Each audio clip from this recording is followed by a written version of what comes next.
नमस्कार दर्शकों, इतिहास के पन्नों में दर्ज कई युद्धों में से आज हम आपको एक ऐसे महासंग्राम की कहानी सुनाने जा रहे हैं जिसमें सृष्टि के दो सबसे बड़े देव भगवान शिव और भगवान कृष्ण एक दूसरे के विरुद्ध खड़े हो गए थे।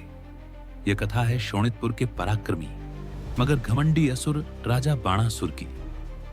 वह भगवान शिव का परम भक्त था जिसके पास 1000 भुजाएं थीं। शक्ति के अतिरेक में चूर बाणासुर अक्सर शिव से प्रार्थना करता था कि उसे कोई योग्य चुनौती देने वाला मिल जाए।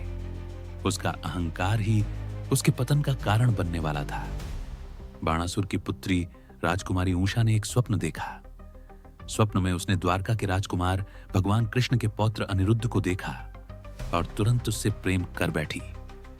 उषा की सखी योग शक्ति से संपन्न चित्रलेखा ने अपने प्रेम की पूर्ति के लिए एक बड़ा कदम उठाया।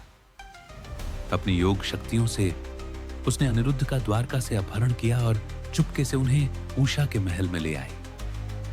जब राजा बाणासुर को इस चोरी और प्रेम प्रसंग का पता चला तो उसका क्रोध भड़क उठा। अपनी प्रतिष्ठा को खतरे में देख उसने तुरंत अनिरुद्ध को बंदी बना लिया और उन्हें कारागार में डाल दिया। इधर द्वारका में जब भगवान कृष्ण को अपने पौत्र के अपहरण और बंदी बनाए जाने का समाचार मिला तो वह शांत नहीं बैठ सकते थे।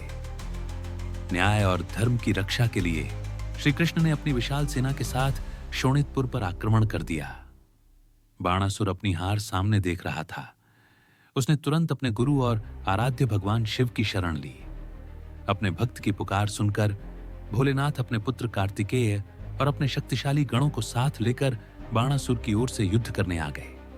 अब देवताओं और असुरों का नहीं बल्कि देवताओं और देवताओं का महासंग्राम निश्चित था।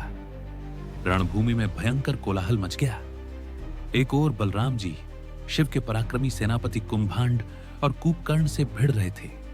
दूसरी ओर कृष्ण के पुत्र प्रद्युम्न का सामना स्वयं देव सेनापति कार्तिकेय से हो रहा था।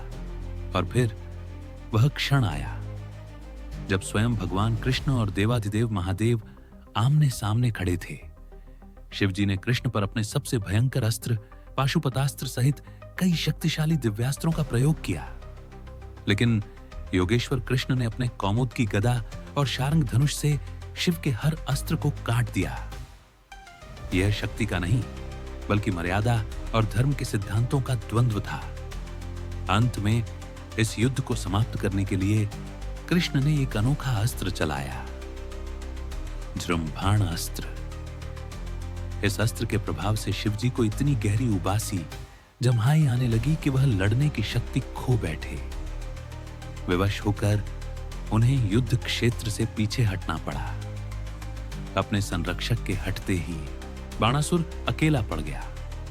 भगवान कृष्ण ने तुरंत अपने अचूक सुदर्शन चक्र का आह्वान किया और देखते ही देखते बाणासुर की 1000 भुजाओं को काटना शुरू कर दिया।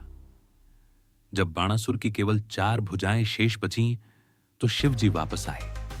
उन्होंने कृष्ण की स्तुति की और बाणासुर को क्षमा करने का निवेदन किया क्योंकि वह उनका परम भक्त था। कृष्ण ने अपने मित्र और गुरु शिव का मान रखा। कृष्ण ने बाणासुर को जीवन दान दिया और उसे 4 भुजाओं वाला चिरंजीवी बना दिया।